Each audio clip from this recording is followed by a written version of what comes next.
नमस्कार दोस्तों, परम क्लासेस में आपका स्वागत है। ये विशेषण प्रश्नोत्तरी 4 है। विशेषण प्रश्नोत्तरी 1, 2, 3 मैंने व्याख्या कर दिया है। अब अगली जो प्रश्नोत्तरी है विशेषण प्रश्नोत्तरी 4 है, ये अंतिम प्रश्नोत्तरी है। ठीक है, तो आइए शुरू करते हैं। प्रश्न नंबर 61 से, मदन काली पतलून पहनकर खेलने आया। मदन काली पतलून पहनकर खेलने आया में विशेषण है। तो देखिए, याद रखिएगा हमेशा कि जो विशेषण होता है वह हमेशा किसी वस्तु या व्यक्ति की विशेषता बताता है। यानी आप कह सकते हैं विशेषण संज्ञा एवं सर्वनाम की विशेषता बताता है। और कैसा का प्रश्न करने पर जो उत्तर मिलता है वो प्रायः कौन सा विशेषण होता है? गुणवाचक विशेषण। तो आप देखिए यहाँ पर अन्य कोई विशेषण तो दिख नहीं रहा है। पतलून कैसी है? काली है। कैसी है पतलून? काली है। इसका मतलब है कि यहाँ पर काली क्या हो जाएगा? विशेषण होगा। क्या होगा? विशेषण होगा। और कौन सा विशेषण होगा? गुणवाचक विशेषण होगा। कौन सा विशेषण होगा? गुणवाचक विशेषण होगा। पतलून हो गया, मदन हो गया, ये दोनों क्या हैं? संज्ञा हैं, जबकि खेलने क्या है? क्रिया है। ठीक है, लेकिन इसलिए यहाँ पर काली क्या होगा? विशेषण होगा। आगे बढ़ते हैं। अगला प्रश्न है, पुस्तक से कौन सा विशेषण बनेगा? एक बात ध्यान रखिएगा, जैसे पुस्तक है, जैसे विशेषण क्या बनेगा? तो पुस्तकालय है संज्ञा, पुस्तकीय के विशेषण है, पुस्तकें क्या है? बहुवचन रूप है पुस्तक का, और पुस्तकों भी बहुवचन रूप है। लेकिन यहाँ पर जो पुस्तकीय है वह क्या है? विशेषण है। क्या है? विशेषण है, जो किससे बना हुआ है? पुस्तक से। ठीक, आगे बढ़ते हैं। अगला प्रश्न है, संज्ञा शब्द से बना विशेषण नहीं है। तो संज्ञा शब्द से बना विशेषण कौन सा नहीं है? लिखित नहीं है। कौन सा नहीं है? लिखित नहीं है। लिखित किससे बना हुआ विशेषण है? क्रिया से। ठीक है, किससे बना हुआ विशेषण है? क्रिया से बना हुआ विशेषण है। बाकी दयालु, सड़क छाप और भूखा, ये तीनों क्या हैं? संज्ञा से बने हुए विशेषण हैं। ठीक, आगे बढ़ते हैं। अगला प्रश्न है, भाववाचक संज्ञा से निर्मित विशेषण है। भाववाचक संज्ञा की बात करें, यहाँ पर चलता क्या है? चलता आपकी क्रिया है। ठीक, रंगीन क्या है? रंग से बना हुआ विशेषण है। संज्ञा से नहीं, जो है भाववाचक संज्ञा से नहीं बना हुआ विशेषण है। ऊंचा जो है ये क्या है? अव्यय से बना हुआ विशेषण है। लेकिन यहाँ पर प्यारा जो है प्यार से बना हुआ विशेषण है। यानी प्यार क्या है? भाववाचक संज्ञा है, जिसको आप प्रेम भी कहते हैं। तो इससे बना हुआ विशेषण क्या होगा?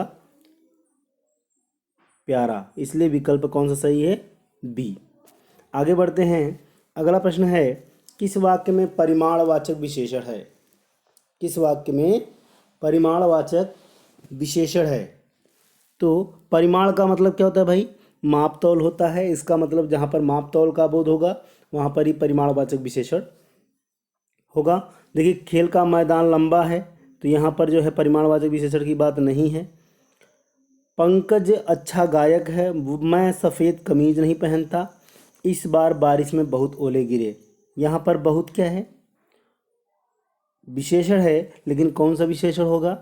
परिमाणवाचक विशेषण होगा। इसलिए विकल्प डी सही है। ठीक, आगे बढ़ते हैं। अगला प्रश्न है, किस वाक्य में परिमाणवाचक विशेषण है? किस वाक्य में परिमाणवाचक विशेषण है? तो यहाँ पर 5 लीटर, 5 लीटर क्या है? दूध है। इसका मतलब दूध की माप कितनी है? 5 लीटर है। इसलिए परिमाण का मैंने बताया था कि परिमाण में क्या होता है? माप तौल का बोध होता है। इसलिए यहाँ पर विकल्प ए में सोहन 5 लीटर दूध पी गया, जिसमें 5 लीटर क्या होगा? परिमाणवाचक विशेषण होगा। थोड़े बच्चे दिखाई दे रहे हैं, यहाँ पर थोड़े बच्चे जो है अनिश्चित संख्यावाचक विशेषण होगा। रमन 5 केले खा गया, ये निश्चित संख्यावाचक विशेषण है। आज मैंने अधिक अंगूर खा लिए, ये भी क्या है? निश्चित संख्यावाचक विशेषण है। जबकि विकल्प ए जो है उसमें 5 लीटर जो दिया है यह किसी द्रव की माप कर रहा है, इसलिए यहाँ पर परिमाणवाचक विशेषण होगा। आगे बढ़ते हैं। अगला प्रश्न है, किस वाक्य में सार्वनामिक विशेषण है? देखिए, कुछ चने मेरे लिए छोड़ देना, इसमें कुछ चने काउंटिंग वाली बात है, इसलिए सार्वनामिक विशेषण ना होकर जो है कि संख्यावाचक विशेषण होगा। यह लड़का बहुत चालाक है, यहाँ पर विशेषण कौन सा होगा? यहाँ पर ध्यान से देखिएगा, यह लड़का, लड़का क्या है? संज्ञा है। लड़का क्या है? संज्ञा है। और संज्ञा के पहले यहाँ पर क्या आया है?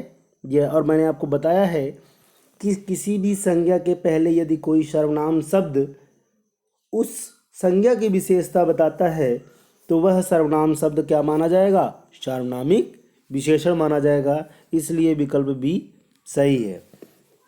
देखिए विकल्प सी में क्या दिया हुआ है? कुछ बच्चे चंदा मांग रहे थे। यहाँ पर कुछ बच्चे क्या निश्चित संख्यावाचक है।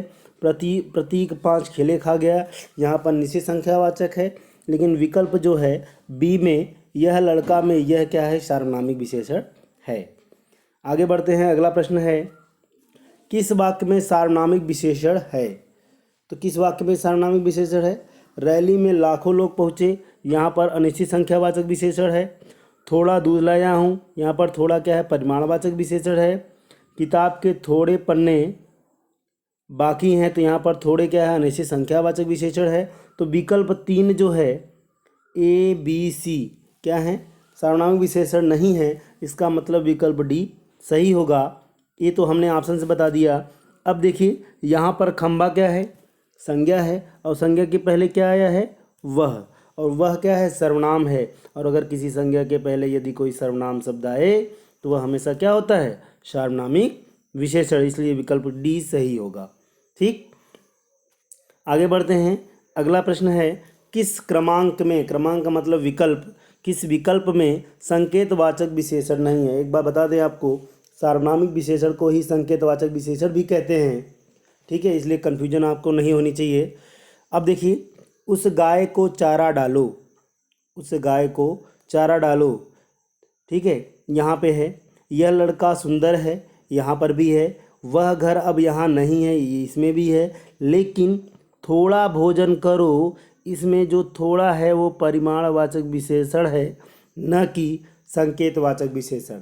इसलिए विकल्प सी सही है। ठीक, आगे बढ़ते हैं। अगला प्रश्न है, किस वाक्य में संबंधवाचक सार्वनामिक विशेषण है? संबंधवाचक सार्वनामिक का मतलब है कि संबंधवाचक सर्वनाम जिसमें होगा उसी में संबंधवाचक सार्वनामिक विशेषण होगा। जैसे कोई आदमी मिलने आए, ये यहाँ पर क्या है? कोई आदमी मिलने आया है, तो यहाँ पर अनिश्चित सार्वनामिक विशेषण है। ठीक, क्योंकि अनिश्चयवाचक सर्वनाम है। यह किताब हटा दो, यहाँ पर यह क्या है? निश्चयवाचक सर्वनाम है, इसलिए यहाँ पर निश्चित संकेतवाचक सार्वनामिक विशेषण कह सकते हैं हम। अगला विकल्प है, जिस काम को करना न हो उस पर चिंतन मूर्खता है। यानी जिसका संबंध उससे है, इसका मतलब है कि यहाँ पे संबंधवाचक सर्वनाम है, और संबंधवाचक सर्वनाम है तो काम के पहले क्या आया है? जिस। इसलिए इसमें विकल्प सी में क्या होगा? संबंधवाचक सार्वनामिक विशेषण होगा। ठीक, आगे बढ़ते हैं। अगला प्रश्न है, किस क्रम में गुणवाचक विशेषण का उदाहरण है? बच्चों की त्वचा मुलायम होती है। क्या होती है? बच्चों की त्वचा मुलायम होती है। भाई अगर आपको बताया मैंने कि कैसा का प्रश्न करने पर जो उत्तर मिलेगा वह क्या होगा? गुणवाचक विशेषण होगा। तो त्वचा कैसी है भाई? मुलायम है। इसका मतलब कैसा का प्रश्न करने पर उत्तर क्या मिला? मुलायम। इसलिए यह मुलायम में कौन सा विशेषण होगा? गुणवाचक विशेषण। इसलिए विकल्प ए सही है। ये तो हो गया, आप डायरेक्ट जब जो है तैयार किए रहेंगे तब होगा, अन्यथा आप अगर विकल्प से करते हैं तो बड़ा अच्छा तरीका है। यहाँ पर देखिए 5 मीटर कपड़ा है। 5 मीटर क्या है? कपड़ा है। इसका मतलब 5 मीटर क्या हो जाएगा? परिमाणवाचक। उसके पास 4 पुस्तकें हैं, एक क्या हो जाएगा? संख्यावाचक। उस वृक्ष को मत काटो, यहाँ पर उस क्या हो जाएगा? सार्वनामिक विशेषण। आप देखिए, उसने 5 मीटर कपड़ा खरीदा, इसमें क्या है? परिमाणवाचक है। इसमें 4 क्या है? संख्यावाचक है। इसमें उस क्या है? सार्वनामिक विशेषण है। इसलिए विकल्प बी सी डी में गुणवाचक नहीं है, तो विकल्प ए सही है। ठीक, आगे बढ़ते हैं। अगला प्रश्न है, राम बाजार से 4 किलो आटा लाया। इसमें कौन सा विशेषण है? इसमें कौन सा विशेषण होगा? निश्चित परिमाणवाचक होगा। क्या होगा? निश्चित परिमाणवाचक विशेषण होगा। ठीक है, आगे बढ़ते हैं। अगला प्रश्न है, गर्म दूध पीना लाभदायक होता है में कौन सा विशेषण है? कौन सा विशेषण होगा? गुणवाचक विशेषण होगा। कौन सा विशेषण होगा? गुणवाचक विशेषण होगा कि दूध कैसा है भाई? गर्म है। ठीक, आगे बढ़ते हैं। किस क्रम में निश्चित परिमाणवाचक विशेषण है? किस क्रम में निश्चित परिमाणवाचक विशेषण है? तो 1 एकड़ जमीन में धान की फसल खड़ी है। कुछ आटा और मिलाया। कोई व्यक्ति आया हुआ है। उस पंखे को साफ करो। यहाँ पर 1 एकड़ ज़मीन, ज़मीन कितनी है भाई? 1 एकड़ है, यानी माप है, इससे यहाँ पर विकल्प ए सही है। ठीक है, आगे बढ़ते हैं। अगला प्रश्न है, सार्वनामिक विशेषण का सही विकल्प है। सार्वनामिक विशेषण का सही विकल्प क्या होगा? सार्वनामिक विशेषण का सही विकल्प होगा, उसने मुझे बुलाया नहीं है, उस घर में मेरी सहेली रहती है।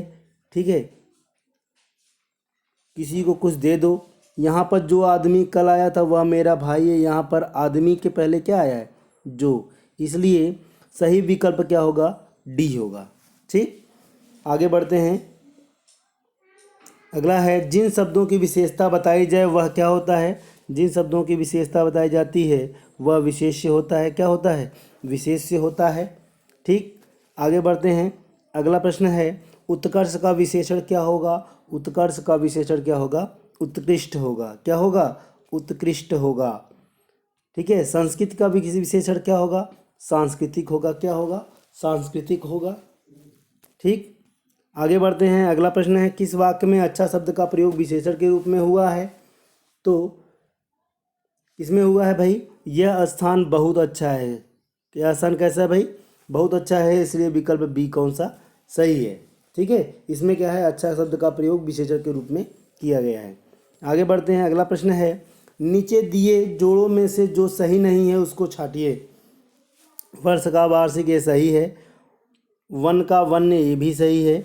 व्यवसाय का व्यावसायिक ये भी सही है, लेकिन वंदना का वंदनीय होता है। क्या होता है?